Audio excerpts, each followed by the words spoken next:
आप सब पधारे। सिर्फ यही कहूंगा, अपने देश को आगे लेकर चलिए। हमारा देश एक भक्ति वाला देश है। ऐसा कोई देश नहीं है जिसमें ऐसी भक्ति होती हो, ऐसी प्रार्थना मिलती हो, ऐसे गुरुओं के वचन मिलते हो। लेकिन हिंदुस्तान ऐसा है कि हमारे गुरुदेव जैसे हमें वचन देते हैं और हमें ज्ञान देते हैं।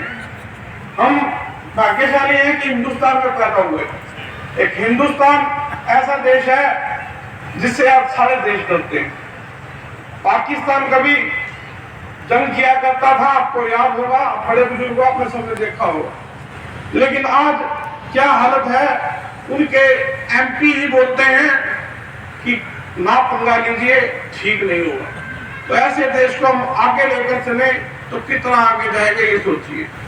अपने आसपास कोई भी नशा करता हुआ मिले, उसका नशा छुड़वाइए, देखिए कैसी शांति मिलती है। उसको भी मिलेगी और आपको भी मिलेगी। आपसे वादा करता हूं, जहां भी मेरी ड्यूटी लगाएंगे, जहां भी मेरी जिम्मेवारी लगाएंगे गुरुदेव, वहीं तत्पर ज्ञान मिलूंगा। धन्यवाद। जय गुरुदेव।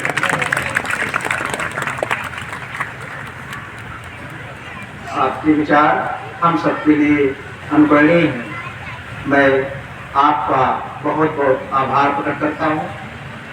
अब मैं नायब सूबेदार देवेंद्र सिंह जी से प्रार्थना करता हूँ कि आप आएँ और अपने विचार मौसम को ध्यान में रखते हुए संक्षेप में प्रकट करने का कष्ट करें।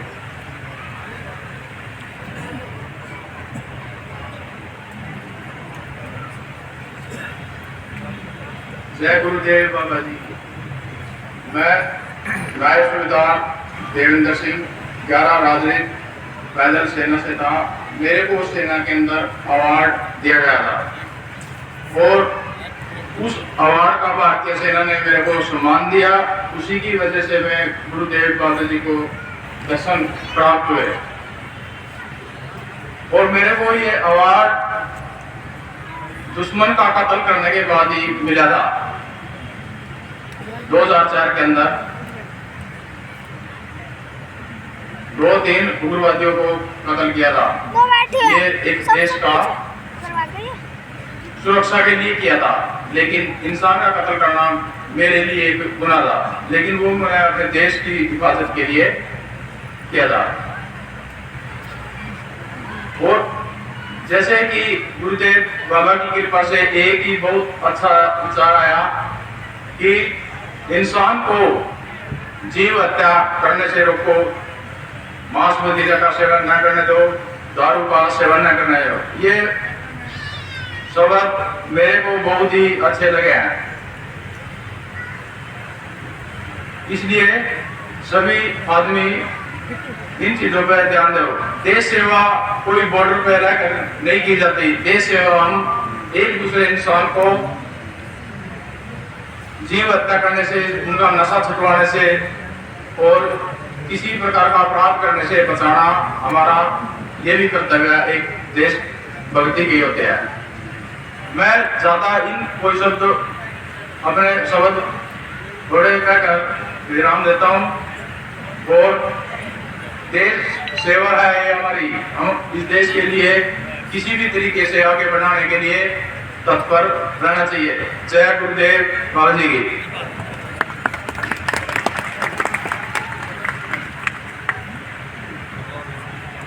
बहुत बहुत आभार देवेंद्र सिंह राणा जी। नशा नाश की जड़ है। नशा मुक्त अभियान चलाने वाले श्री संतोष पासवान जी से मेरी प्रार्थना है कि आप आए और अपने विचार इस प्रबुद्ध जन संगोष्ठी में रखने का कष्ट करें। जय गुरुदेव। गद्दी पर आसीन पूजनीय गुरु जी और तमाम सभी अतिथिगण और आए यहाँ पर सभी श्रद्धालुओं को मेरा प्रणाम। मैं नशा मुक्त समाज आंदोलन अभियान पोषण का प्रदेश प्रभारी हूँ और मैं आपको बताना चाहूँगा, हमारे राष्ट्रीय संयोजक हमारे भारत सरकार में केंद्र राज्य मंत्री कौशल किशोर जी हैं, जिनके नेतृत्व में पूरे देश के अंदर हम लोगों नशा मुक्त अभियान आंदोलन का एक अच्छा संदेश हम लोग दे रहे हैं। हम सभी युवाओं को नशे की गिरफ्त में जाने से रोकने के लिए एक संकल्प अभियान हम लोग चला रहे हैं। मैं बताना चाहूंगा, हरियाणा प्रदेश के अंदर हम लोगों ने पिछले 2 सालों से नशा मुक्त अभियान कौशल के अंतर्गत 5 करोड़ युवाओं को हम लोग नशा न करने की संकल्प दिलवा चुके हैं। मैं बताना चाहूंगा, करनाल के अंदर अनाज मंडी में 10,000 युवाओं को माननीय मुख्यमंत्री हरियाणा के द्वारा और हमारे आदरणीय कौशल किशोर जी की उपस्थिति में 10,000 युवाओं को हमने करनाल की पावन धरती पर हमने युवाओं को संकल्प दिलाने का काम किया। पूरे हरियाणा के अंदर, हिसार के अंदर विश्वविद्यालय में हम लोगों ने 10,000 युवाओं को संकल्प दिलाया। सिरसा CDLU यूनिवर्सिटी के अंदर हम लोगों ने 10,000 युवाओं युवतियों को संकल्प दिलाया। कुरुक्षेत्र विश्वविद्यालय के अंदर हम लोगों ने 10,000 से अधिक युवाओं को संकल्प दिलाने का काम किया। इसी कड़ी में हम लोग एक हरियाणा प्रदेश को नशा मुक्त प्रदेश बनाने के लिए इस अभियान को हम जोरों शोरों से चला रहे हैं। आज नशा, जैसे कि हमारे कुछ साथी बता गए, नशा किस तरीके से हमारे युवाओं को खोखला करता जा रहा है। युवा हमारे देश की रीढ़ की हड्डी है। अगर टूट गई तो हमारा देश आगे नहीं चल पाएगा। तो मैं ज्यादा ना समय लेते यही बोलना चाहूंगा कि जो यहाँ साथी यहाँ पर आए हैं, यहाँ बैठे श्रद्धालु बैठे हैं, पूजनीय गुरु जी के आशीर्वाद से आप सभी भी संकल्प लेके जाएं यहाँ से कि आप सभी अपने परिवार को, आस पड़ोस मोहल्लों के लोगों को नशा करने से रोकेंगे और नशा न करने का संकल्प दिलवाने का काम करेंगे। और मैं गुजारिश भी करना चाहूंगा कि यहाँ पे जितनी भी राज्य कमेटी है कि आप यहाँ सभी श्रद्धालुओं को संकल्प दिला के जरूर भेजें कि हम भविष्य में कभी नशा नहीं करेंगे। और मैं ज्यादा ना समय लेते हुए मैं हमारे आदरणीय DV सिंह जी का और तमाम सभी कमेटी का इस सम्मान के लिए बहुत धन्यवाद करता हूँ। जय हिंद।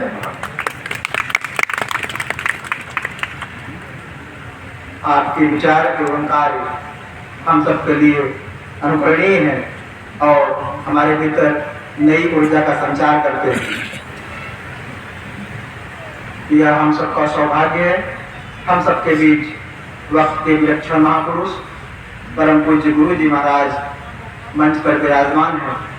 परम पूज्य गुरु महाराज के चरणों में मैं विनम्र प्रार्थना निवेदित करता हूँ, अत कृपा करके हम सबके कल्याण हेतु आशीर्वचन प्रदान करने की प्रार्थना स्वीकार करने की महती कृपा करें।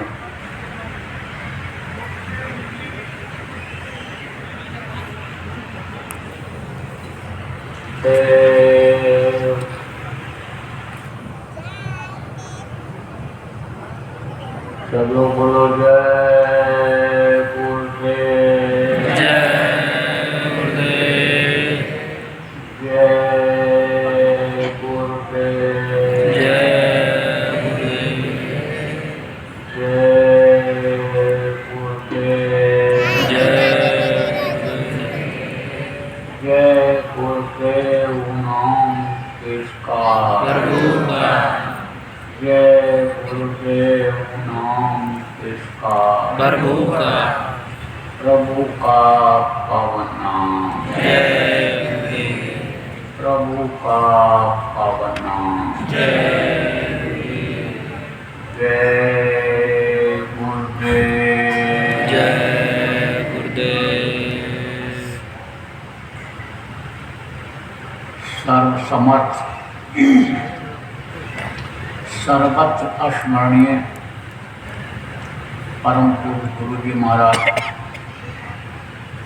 उपस्थित नगर के अधिकारी, कर्मचारी, व्यापारी और के अधिकारी, सिपाही, उनके भी वर्ग में आने वाले पत्रकार, वकील, जज, सभी लोगों के दर्शन का आज मुझे 17 जून 2023 रात्रि बेला में अवसर मिला। मेरा सौभाग्य आप लोगों को देख करके खुशी हुई। इस बात की खुशी कि आप लोग अच्छा काम कर रहे हैं। लोगों को सुधारने का, लोगों को सुख शांति दिलाने का, लोगों के शरीर की रक्षा का, लोगों के शरीर को चलाने के लिए सामान की आपूर्ति का काम कर रहे हैं। इसलिए आपको देखकर खुशी हुई। साथ ही साथ जो सबके अंदर परमात्मा की अंश जीवात्मा है, उसको भी देखने से प्रभु के प्रति प्रेम और आभार और दया का अनुभव हुआ। आज जिनके 11वें वार्षिक भंडारे के उपलक्ष्य में सम्मान भोज का आयोजन हमारे प्रेमियों ने किया है। वक्त के विलक्षण महापुरुष अपने जो बाबा गुरुदेव जी महाराज के नाम से जाने जाते हैं, वो थे। उन्होंने जीवों के लिए बहुत कुछ किया। समाज सुधार में भी उनका योगदान रहा और जीवात्माओं के कल्याण में भी उनका काफ़ी योगदान रहा है। संत महात्मा की भूमि यह भारत देश कहा जाता है। आध्यात्म की बेल यहीं से फैली और पूरे विश्व में गई। आध्यात्मिक विज्ञान जो हमारे ऋषि मुनि योगी योगेश्वर और संतों ने लोगों को दिया सिखाया, उससे आज देश के लोग सम्मान प्राप्त कर रहे हैं, भौतिक जीवन में तरक्की कर रहे हैं। लेकिन वो आध्यात्म आज खत्म होता सा दिखाई पड़ रहा है। आप बुद्धिजीवी भी हैं अपने अपने तौर तरीके से ही सही, लेकिन वो पुरानी संस्कृति अगर आज आप लाने के लिए प्रयास करेंगे तो पुनः वो आ सकती है। एक समय ऐसा था कि काश्तकार अपने खेत में खड़ा होकर हाथ जोड़कर पानी मांगता था, बादल बरसते थे। वीर दबकर से तीर निकाल करके धनुष पे चढ़ा करके मारता, दुश्मन को मार करके तरकश में तीर गिराती थी।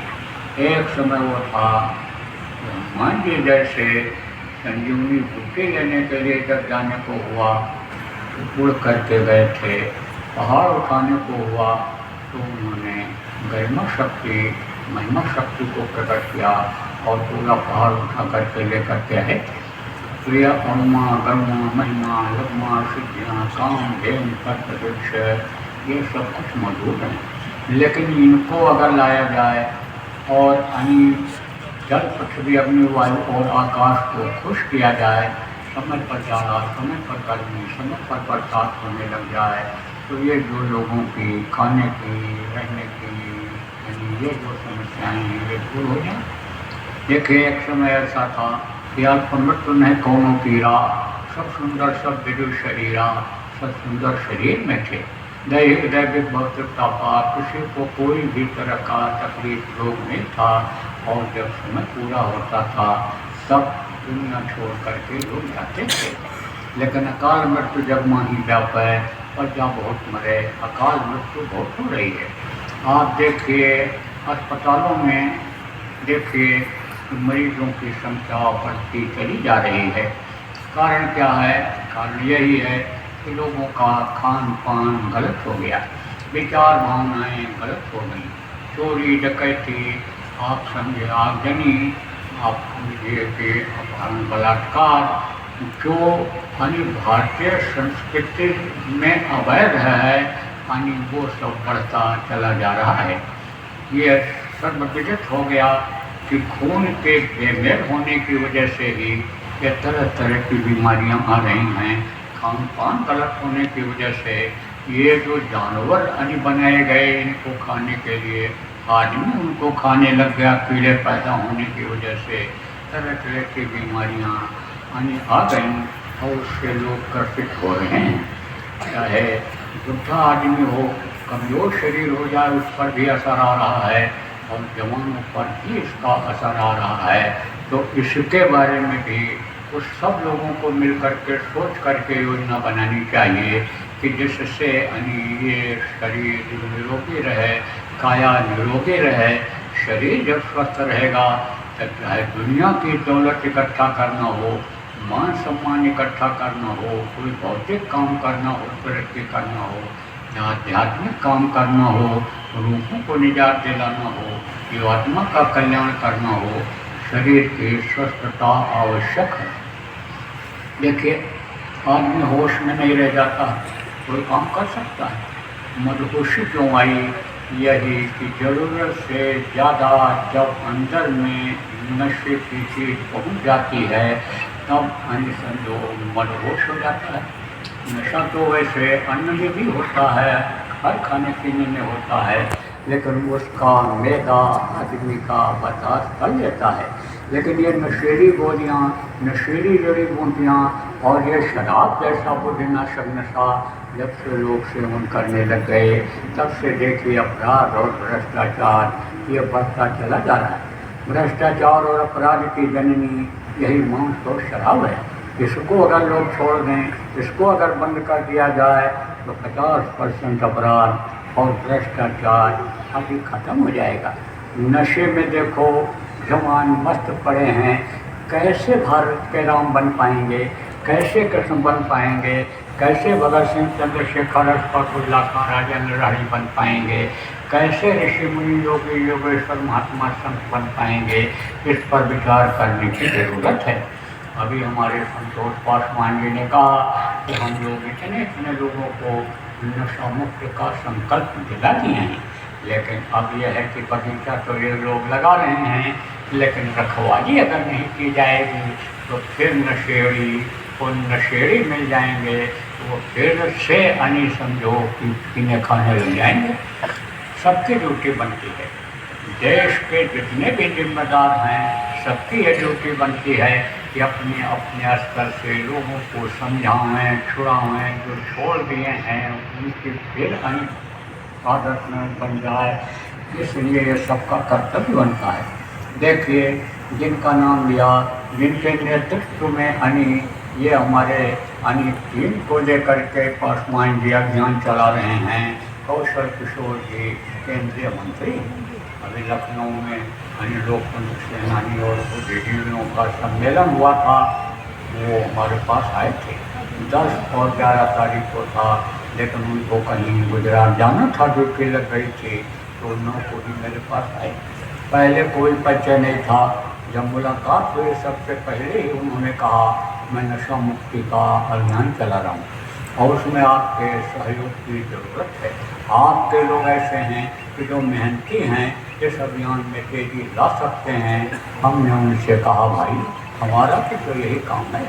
पहले ही वो सब बात अपनी कहने लग गए कि मेरा लड़का नशे का आदी हो गया, और मैंने बहुत प्रयास किया उसको बचाने का। बोले शादी ब्याह भी मैंने उसका कर दिया, लेकिन उसके अंदर सुधार ही आया। परिणाम ये हुआ कि लड़का मेरा ख़त्म हो गया, नशा ही उसको पी गया, नशा ही खा गया। अब आप ये सोचिए कि उन्होंने इस बात को कहा और बोले तब से मैं लगातार, मेरी विधायक पत्नी, उनकी पत्नी भी विधायक हैं उत्तर प्रदेश इलाहाबाद से, तो समझो ये सब लोग पूरा परिवार करके ये जो है टीम उन्होंने बना लिया। अब ये आपको बात क्यों बता रहा हूँ, इसलिए कि उनके सामने जो समस्या आई वही कल आपके सामने भी आ सकती है। ये जितने बैठे हैं सबके सामने आ सकती है। तो जड़ को ही क्यों न ख़त्म किया जाए, इसके लिए एक ठोस योजना बने। एक ठोस योजना जब बन जाएगी और सब लोग अपनी अपनी ड्यूटी जब महसूस करने लग जाएंगे और सब लोगों का साथ जब हो जाएगा, तो नशा मुक्त भारत का जो सपना है लोगों का वो पूरा हो जाएगा। आप समझिए कि बुद्धि ही अगर खराब हो जाए तो आदमी कोई क्या काम कर सकता है। देखिए, माँ बहन की पहचान अगर इस भारत देश के लोगों के आंखों से ख़त्म हो जाए तो इस भारत देश का क्या होगा। लेकिन बच्चों और बच्चियों का इस पराने देश भारत में चरित्र का गिरना ये बहुत बड़ी चिंता की बात है। अब ये चरित्र उत्थान की बात अगर की जाएगी, समझाया और बताया जाएगा, तो ये मन जो लोगों का एक दूसरे को देख करके विचलित हो जाता है, ये उधर से हट जाएगा। मन की ये चाल है, मन की ये गति है, जिधर भी ये लगता है उसी तरफ चला जाता है और वही काम ये करा लेता है। भारत देश का ये इतिहास बता रहा है कि इतनी आसक्ति थी अन्य संत गोस्वामी जी महाराज में कि जो पत्नी के लिए आप पढ़े लिखे बुद्धिजीवी लोग हो, यानी कैसे कैसे बरसात में गए थे उसके पास पहुँचे थे, लेकिन ये कई बातों से उसने ये उनको संतुष्ट किया और बल्कि वैराग्य दिला दिया। अस्ति चरम दे हमें कामी ऐसी भेद जो कौन होते राम ने तो होगी। यानी ये समझो कि ये बताया कि हमारे शरीर से तुमको इतना प्रेम है, अगर यही प्रेम तुम प्रभु से करने में लग जाओ और प्रभु तुमको मिल जाए तो भी सब बन जाए। तो मन हटने की बात है, मन हटाने की बात है। आप देखिए लोग वैरागी बन जाते हैं, घर भी छोड़ दिया लोगों ने, बात तो घर छोड़ने की आवश्यकता भी नहीं है, बात तो घर में ही संकल्प बनाने की ज़रूरत है कि हम बुराइयों से अलग रहें, इन चीज़ों से हम अलग रहें और लोगों को हम अलग करें, परमार्थ में लगें। परमार्थी आदमी ही परमार्थ का काम आदमी ही कर सकता है, पशु नहीं कर सकते हैं। वो तो आप ही करें, वो तो खुद अपना खाते हैं। लेकिन मनुष्य एक ऐसा है कि 2 रोटी में से 1 रोटी दूसरे को खिला करके उसका भी पेट पाल सकता है, वो अपना भी कर सकता है। तो इस समय कुछ परोपकार की ज़रूरत है। हाँ, ये ज़रूर है कि मजबूरियाँ हैं, गृहस्थी है, खेती है, नौकरी है, व्यापार है और भी जनहित के काम हैं। पूरा समय तो नहीं मिल सकता है, लेकिन अपने अपने तौर तरीके से ही जितना भी समय जिसके पास हो उसी तरह से एक योजना बना करके लगाएं तो अभी बहुत कुछ काम हो सकता है। देखो जहाँ पर दुष्टता बढ़ती चली जा रही है, जहाँ पर अपराध भ्रष्टाचार बढ़ता चला जा रहा है, उससे कहीं अधिक अच्छे लोग इस देश में हैं। अच्छे लोग अपनी टीम बना लें, अच्छा लोग अगर काम को उजागर करने लग जाएं तो उसके आगे ये दुष्टता और ये अपराध भ्रष्टाचार ये सब लग जाएगा, इसकी कोई कीमत नहीं रह जाएगी। जब एक एक आदमी को 10-10 आदमी समझाने लग जाएंगे तो उसके समझ में आ जाएगा, विचार बदल जाएगी, भावना बदल जाएगी। और आने वाला समय जिसके लिए संत महात्माओं ने कहा कि कलयुग में सतयुग आएगा, कलयुग में ही सतयुग का नज़ारा दिखाई पड़ने लगेगा। समय पर ज़रूरत है, मैं ये नहीं कहता हूँ कि आप जाति छोड़ दो, धन छोड़ दो, या अपना विचार भावना जिसमें लगे हुए हो, पूजा पाठ में, जिसमें ग्रंथ के पाठ में लगे हुए हो, इबादत में लगे हुए हो, उसको छोड़ दो। लेकिन इसके साथ ही साथ जनहित जीवहित के काम में भी थोड़ा समय आपको निकालने की ज़रूरत है। जिस तरह से बच्चों के लिए, जिस तरह से अपने बिजनेस व्यापार के लिए, जिस तरह रिश्तेदार परिवार के लिए समय निकालते हैं आप, उसी तरह से थोड़ा समय परोपकार के लिए, सुधार के लिए, लोगों के मदद के लिए निकालने की ज़रूरत है। देखिए हमारे इसमें फौज के सिपाही लोग बैठे हैं, फौज के अधिकारी लोग बैठे हैं, ये हर परिस्थिति में रह चुके हैं और हर परिस्थितियों का मुकाबला कर चुके हैं। ऐसे ऐसे जगहों पर ये जा चुके हैं जहाँ साधारण आदमी नहीं पहुँच सकता है। ये जितना दूरगामी काम कर सकते हैं उतना साधारण लोग नहीं कर सकते हैं, व्यापारी अधिकारी कर्मचारी नहीं कर सकते हैं। लेकिन जब ये कुछ सोचेंगे हमको कुछ करना है तो जितनी भी सरकार की अच्छी योजनाएं हैं, जितनी भी हमारी आपकी अच्छी योजनाएं बनेंगी, इनको ये ऐसी जगहों पर पहुंचा देंगे कि जहां वास्तव में आवश्यकता है, जहां कोई पहुंच नहीं पाता है वहां योजना पहुंच जाएगी और उनको, उनके शरीर को, आत्मा को सुख प्राप्त हो जाएगा। उदाहरण के तौर पर आपको बताते हैं, जैसे हमारी ये संस्थाएँ हैं, ये सारा काम निःशुल्क करती हैं और जनहित का करती हैं और ऐसे लोगों को लाभ पहुंचाना चाहती हैं संस्थाएँ कि जहाँ तक लोग पहुँच नहीं पाते हैं। तो ये हर साल यानी कंबल बंटवाते हैं, टोपा बंटवाते हैं, जर्सी बंटवाते हैं, ट्रेन में सहयोग करके इकट्ठा करके ये सब काम करते हैं। तो हमसे बोले कि भाई बांटा जाएगा, कैसे किया जाए? हमने बताया ऐसी जगहों पर जाओ जहाँ कोई पहुँच नहीं पाता है। बांटते तो बहुत लोग हैं, जिसको बांट देते हैं, नियम बनाए हुए हैं कि संस्था की तरफ से या अपने क्या पास में से निकाल करके करेंगे। भावना तो है परोपकार की, सेवा की भावना तो है, करते तो हैं, लेकिन वास्तव में जिनको मिलना चाहिए नहीं मिल पाता है। ड्राइवरों को मिल जाता है, चौकीदार को मिल जाता है, स्वीपर को मिल जाता है, हर साल मिलता है, जल्दी खराब होने वाला नहीं होता है। तो वो क्या करते हैं, ज़मीन पर बिछाते हैं, बिस्तर बिछाते हैं, ओढ़ने वाले बेचारे छिटुरते रहते हैं जहाँ तक नहीं पहुँच पाता। हमने कहा वहाँ तक जाओ, रात को जा जा करके, और देखा लोगों ने झोपड़ियों में उनके कुछ है ही नहीं।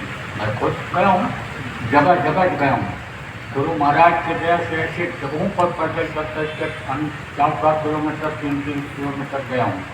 तो पूछा तो बोले यहाँ तक कोई पहुँच ही नहीं पाता है, आते ही नहीं लोग। तो वहाँ पहुँचे, देखा बेचारे कैसे लेते हुए, बताया लोगों ने कि नीचे बोरा लगाए और ऊपर से पुआल फलारी दूध को कहते हैं, धान का पानी जो डंठल होता है उसको डाले हुए, उसके नीचे वो ठंडी गुजार रहे। जगह जगह करके उनको उड़ाया, एक की जगह 2-2 कंबल उनके ऊपर डाला। तो वास्तव में उन तक पहुँचने की ज़रूरत है। हमारे बीच में डॉक्टर लोग बैठे हुए हैं, अगर यही संकल्प बनाएं कि भाई एक दिन की हम छुट्टी में जन सेवा करेंगे, हम ऐसी जगहों पर जा कर के दवा का वितरण करेंगे कि जहाँ पर लोग पहुँच नहीं पाते हैं।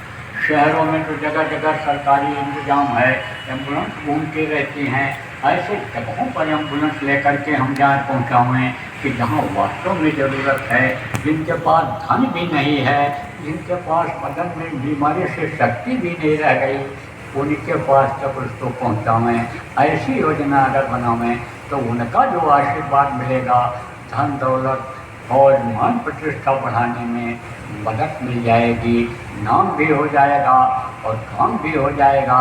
और ये अच्छे कर्म जो होंगे, इन कर्मों का फायदा भजन में मिल जाएगा, इनका अपनी जीवात्मा के कल्याण में मिल जाएगा। तो ऐसी योजना की ज़रूरत है। हम तो और हमारी संस्था और हमारे ये छोटे छोटे लोग, ये जो प्रेमी हैं, ये तो सब ये काम करते रहते हैं। लेकिन कहा गया है कि 10 आदमी का लठ और 1 आदमी का बोझा होता है। अगर 10 आदमी लगेंगे इसी में, जगह जगह अगर इसी में लग जाएंगे, तो हमारी आपकी जो प्रेमियों की जो अभिलाषा है, इच्छा है कि भाई जन सेवा किया जाए, तो वो काम पूरा हो जाएगा।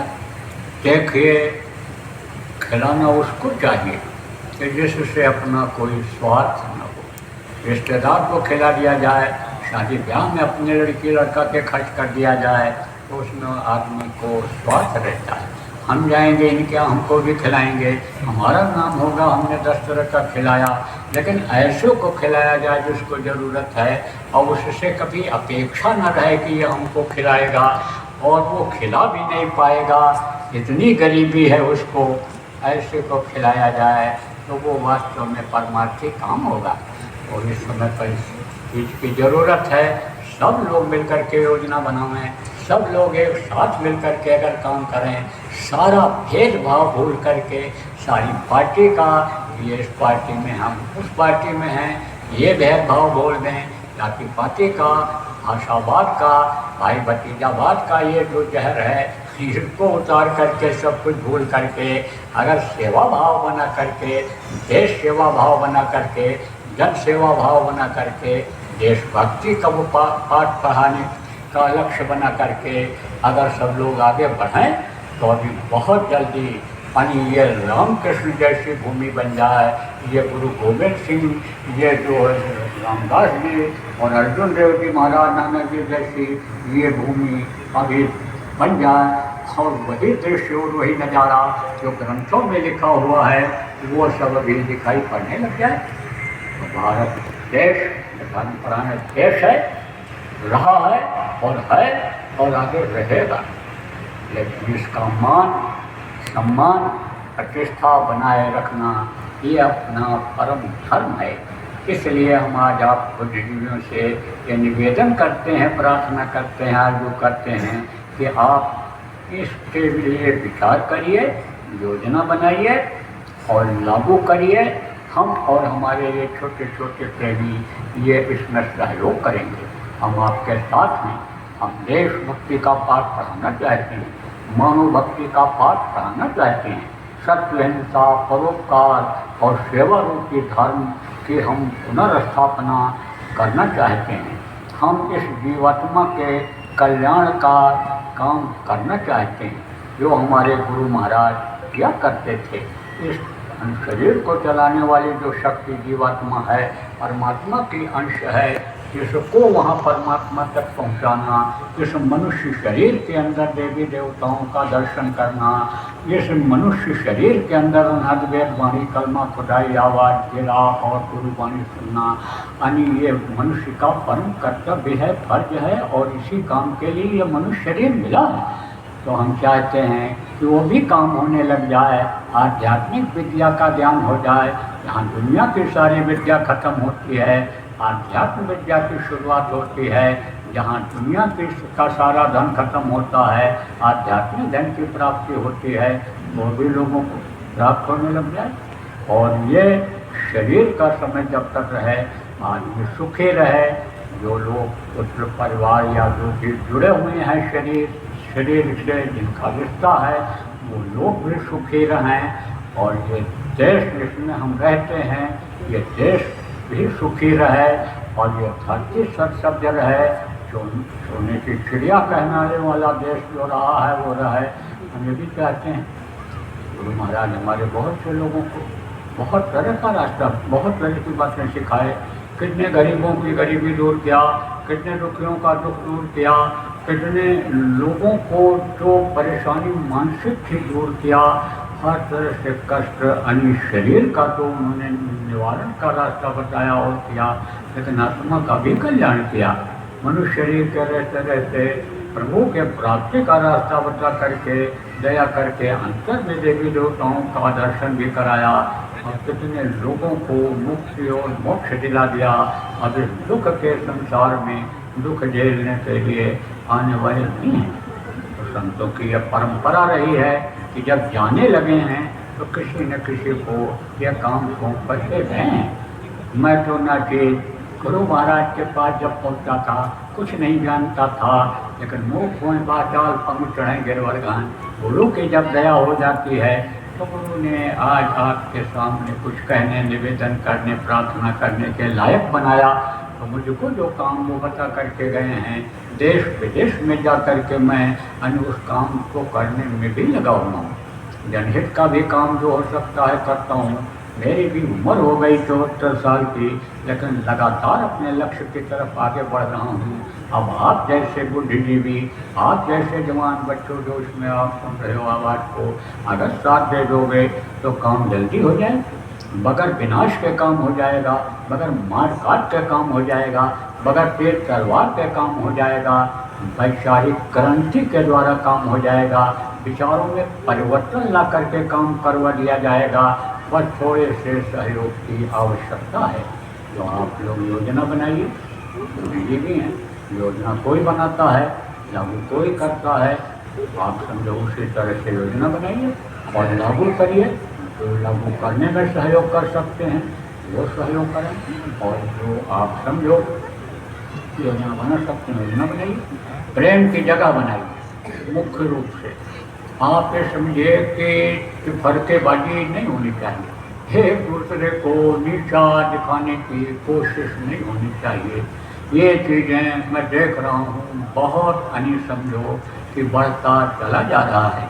जहाँ पर अच्छे लोगों में मनमुटाव और तिफरका फैलता चला जा रहा है, वहीं पर देखो दुष्ट लोग अपने घनिष्ठता बढ़ाते चले जा रहे हैं, एक दूसरे से और एक दूसरे के अंदर प्रेम की जगह बनाते चले जा रहे हैं।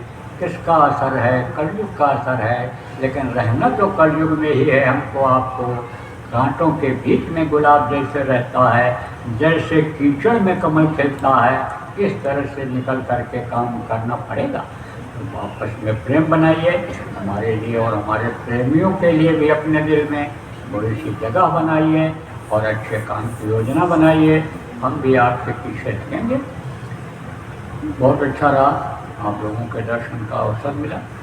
आप समझिए कि वक्त का नाम होता है। चलते चलते आपको थोड़ा सा पता देना चाहता हूँ जय गुरुदेव नाम के बारे में। वक्त का नाम, वक्त का डॉक्टर, वक्त का वैद्य, वक्त के गुरु की ज़रूरत होती है और इन्हीं से काम होता है, इन्हीं से रोग ठीक होता है, इन्हीं से भौतिक विद्या का ज्ञान होता है, इन्हीं से आध्यात्मिक विद्या का ज्ञान होता है और नाम से रक्षा होती है। नाम को पकड़ करके सूरज को, जीवात्मा को सचखंड पहुँचाया जा सकता है। तो आप ये समझो वक्त की ज़रूरत, तो नाम वो तो जो इतिहास होते हैं और उसका जो कार्यक्रम होता है सत्संग का, जैसे अभी हुआ था बताया गया है, तो वो तो तभी मिलता है। लेकिन ये जो वर्णात्मक नाम है, समय समय पर जो रहा है, त्रेता में राम नाम, द्वापर में कृष्ण नाम, कलयुग में साहब नाम, वाहे गुरु नाम, राधा स्वामी नाम जो ये रहा है, उसी तरह से जगाया हुआ नाम गुरु महाराज का ये जय गुरुदेव नाम है। इसको आप बोलेंगे, चलते फिरते बोलेंगे और स्मरण करेंगे। आप ये समझिए कि अगर आप ये समझो कि बराबर घर में भी नाम धुनी जय गुरुदेव की बुलवाते रहेंगे तो उससे तकलीफों में राहत मिलेगा, कमी आएगी। आप इसमें कोई सोहबत के असर से, संग के दोष से बुराइयों में पड़ गए होंगे, उनको मैं बताता हूँ कि आप जय गुरुदेव नाम बोलना शुरू कर दीजिए। सुबह उठे तब जय गुरुदेव, चलिए तब जय गुरुदेव, जहाँ भी आप रहिए जय गुरुदेव बोलिए, तो धीरे धीरे उधर से बुराइयों की तरफ से आपका मन हट जाए। एक छोटा सा दृष्टांत सुना करके समाप्त करूँगा। एक महात्मा जी के पास एक आदमी पहुँचा, उपदेश सुना, प्रभावित तो हुआ, लेकिन कहा महाराज आपने तो मेरा दिल जीत लिया, दिल में जगह आपके प्रति बन गई, आपके लिए तो मैं आपका मुरीद हो गया, लेकिन महाराज मेरे अंदर जो ये बुराइयां हैं इनको मैं नहीं छोड़ पाऊंगा। बोले अच्छा तेरे अंदर क्या बुराई है? बोला सारी बुराइयां तो हैं, मैं शराब भी पीता हूँ, व्यभिचार भी करता हूँ, चोरी भी करता हूँ, अन्य बुराइयां हैं, ये मेरे से नहीं छूटेंगी, लेकिन जब आप इस पर दया करोगे तभी छूट पाएगा, मैं तो नहीं छोड़ सकता हूँ। तो कहा गया है कि तन धन धाम बाम सुत जाई और तजिए न ताहि शरण जो आई। जो शरण में आ जाता है उसको तजा नहीं जाता है, अपना लिया जाता है। दीन बंधु दीननाथ मेरी परवर होते हैं, क्योंकि जो संत आते हैं सबसे पहले अपनी आत्मा को ही जगाते हैं और प्रभु की शक्ति अपने अंदर लाते हैं, तभी उस शरीर की वाणी की कीमत बढ़ती है, तभी उन बातों का असर होता है। तो वो तो दयाल होते ही हैं। तो बोले अच्छा तू मेरी एक बात मानेगा? बोले मानूंगा। कहा मेरे सामने तो शराब नहीं पिएगा? नहीं पीऊँगा। मेरे सामने चोरी तो नहीं करेगा? नहीं करूँगा। व्यभिचार तो नहीं करेगा? नहीं करूँगा। आपके सामने तो नहीं करूँगा। सोचा कहाँ तक पीछे लगे रहेंगे। जब वहाँ से निकला तो बोला चलो थोड़ा पी लें। उसके बाद तब फिर आगे बढ़े। गया दुकान पर, देखा पीछे से कि बाबा जी बैठे हुए, गुरु जी बैठे हुए। बोला अरे ये भी पीते हैं? हाथी का दांत जैसे दिखावे का अलग होता है ऐसे हैं ये। चलो ठीक है, इनके सामने जब वादा किया है तो कैसे अब हम इनके सामने पिएंगे। आगे बढ़ गया। गया वहाँ जहाँ जाता था नाच गाना देखने के लिए, कोठे के ऊपर, छत के ऊपर औरत के पास, वहाँ जब पहुँचा तो वहाँ भी देखा पीछे की तरफ से वहाँ भी बैठे हुए और बोले यहाँ भी आते हैं, यहाँ भी आते हैं। और कोई इनसे कर्म नहीं छूटा है। चलो इनके सामने जब वादा किया है तो कैसे जाए। जब लौटने लगा उधर से, बोला कहीं कोई दांव नहीं लगा तो लाओ चलो गेहूँ का खेत ही काट ले चले, अनाज ही थोड़ा लेकर के चले चलेंगे। तो देखा वहाँ भी मेड़ पर बैठे हुए हैं, रखवाली कर रहे हैं खेत की। और ये बोले खेत की रखवाली कर रहे हैं कि कटाई कर रहे हैं? गेहूँ गिरते हुए देखा, पता चला कोई काटा। बोले चोरी भी करते हैं? कोई कुकर्म बाकी नहीं है। अब वो प्रतिशोध में आ गया, जिसको रिएक्शन कहते हैं। और फिर पहुंचा आश्रम पर, बोला अब इनकी खबर मैं लेता हूँ। देखा गुरु जी पड़े हुए सो रहे हैं। जो वहाँ पहरे वाले थे उनसे पूछा, गुरु जी कब आए? उसने कहा, गए कहाँ के कब आए? अरे बोले, मैंने अपनी आंखों से देखा, कई जगह इनको देखा। अरे कहा, चुप रहो, मूर्ख हो तो। डांट लगाया, सोचा कहीं इतने न लग जाए, रात में आया हूँ, सो रहा है, बैठा रह गया। सुबह जब उठे तो गुरु जी को प्रणाम किया। उन्होंने कहा, बच्चा सुबह सुबह आ गए। बोले, गुरु जी मन में हमारी शंका है, पहले हमारी शंका का समाधान कर दो, हमारे प्रश्न का उत्तर दे दो, उसके बाद तो मैं आपको बताऊंगा कुछ। बोले, बताओ क्या है? कहा, ये कहता है पहरेदार कि गुरु जी कहीं गए ही नहीं और मैंने आपको कई जगह देखा, तो इसमें सच क्या है? उन्होंने कहा, दोनों बात सच है। तुमने हमको देखा जगह जगह, 3-4 जगह देखा। बोले, हाँ देखा। कहा कि यानी यह भी सच कह रहा, क्योंकि जब से इस शरीर को मैंने लटाया तब से मैं करवट भी नहीं बदला, तो यह भी सच कह रहा है। तब वो समझ गया कि इनकी वाणी की शक्ति जो थी, इनकी शक्ति हमको वहाँ दिखाई पड़ी, पावर दिखाई पड़ा, और उससे हमारे अंदर परिवर्तन आया और फिर चरणों पर गिर पड़ा। कहा, अब सब बुराइयाँ आपके चरणों में समर्पित करता हूँ, आपको दक्षिणा के रूप में पहले देता हूँ, अब हमको अपना लीजिए। और ये गंदगी जो हमारे अंदर कर्मों की आई है, इस अंतःकरण को आप अपनी ज्ञान अग्नि के द्वारा जलाइए, अपने निर्मल जल के द्वारा जलाइए, जिसके लिए कहा गया पलटू वो मर जाएगा, धोबिया वो मर जाएगा, चादर लीडे धोए वही वो बहुत पुरानी, चल सतगुरु के घाट बहे जा निर्मल पानी। तो हमारी अंतरात्मा को धोइए। और जैसा आप कहते हैं कि अंतर में जब सफाई हो जाती है और राम नाम रूपी मणि रख दी जाती है, तो उसके उजाले से अंदर और बाहर दोनों उजाला हो जाता है मणि से। तो अब हमको उस चीज़ की ज़रूरत है। तो कहने का मतलब यह है कि बहाना होता है, तरह तरह से जो इस अभियान को चलाने में लगे हुए हैं, समझाते हैं, सुनाते हैं, संभाल करते रहते हैं, कार्यक्रम आयोजित करते रहते हैं, लोगों को बुलाते रहते हैं, तब ये जो आदतें हैं पड़ गई हैं, इनमें सुधार आता है। तो कुछ न कुछ परमार्थ का काम आप सब लोगों को ले लेना चाहिए। अपने अपने तौर तरीके से ही कुछ न कुछ करते रहने की यानी ज़रूरत है। तो मैं तो आग्रह कर सकता हूँ, निवेदन कर सकता हूँ। ज़्यादा समय आपका नहीं लूँगा, आपके भोजन में विलम्ब होगा, लेकिन फिर कभी आप दर्शन देते रहिएगा। आप कभी खबर लगे हम इधर आ रहे हैं, दर्शन दीजिएगा। मौका मिलता ही रहेगा जीवन में, जब मिलने जुलने का असर बनेगा, प्रेम मोहब्बत अंदर से होगा, तो एक दूसरे से मुलाकात भेंट जाया करेगी। तो अंत में यानी हम आपसे क्षमा चाहेंगे। मेरे कहने में आप सुनने में अगर कोई आपको खराब लगा हो तो आप माफ़ करिएगा। बोलिए जय गुरुदेव। चलते चलाते विश्वास के साथ आपको कहता हूँ कि जय गुरुदेव नाम बोल करके कुछ दिन देख लीजिए। और नाम बनी जैसा मैं बोलता हूँ, बोल करके और बोलवा करके सुबह शाम परिवारों वालों को देखिए, कितना आपको अच्छा महसूस होता है, शांति महसूस होती है, सुख का अनुभव होता है। बोलिए जय गुरुदेव। जय गुरुदेव, जय गुरुदेव, जय गुरुदेव, जय जय गुरुदेव, जय गुरुदेव, जय गुरुदेव, जय गुरुदेव, जय जय गुरुदेव, जय गुरुदेव, जय गुरुदेव, जय गुरुदेव, जय जय गुरुदेव, जय गुरुदेव, जय गुरुदेव, जय गुरुदेव,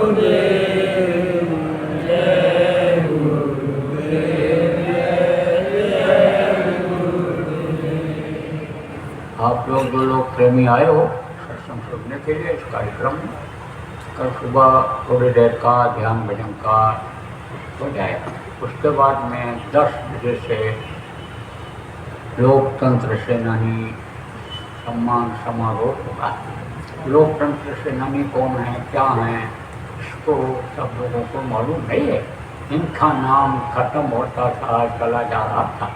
हमारे गुरु महाराज भी लोकतंत्र सेनानी थे और गुरु के दया से मुझे भी उनके साथ आपातकाल में इमरजेंसी में जेल जाने का मौका मिला था और हमारे बहुत से प्रेमी उस समय गए थे।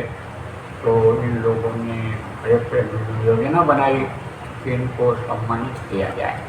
सम्मान का कार्यक्रम आयोजित है। आप तो भी लोग, नगर के लोग और लोग जो हैं उसमें आना चाहेंगे तो उनको भी कुछ आने लगेगा कि हमारे साथ ये लोग हैं और कुछ इनके साथ भी मिल करके कर सकते हैं, सेवा कर सकते हैं, तो अच्छा रहेगा। बोलिए जय गुरुदेव।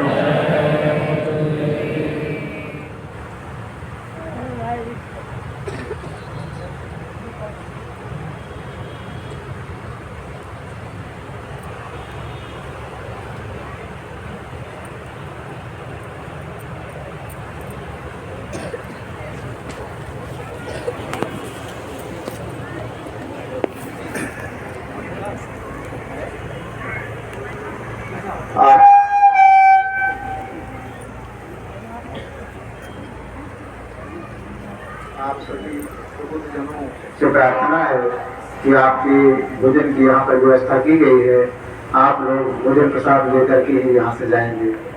जय गुरुदेव।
Thank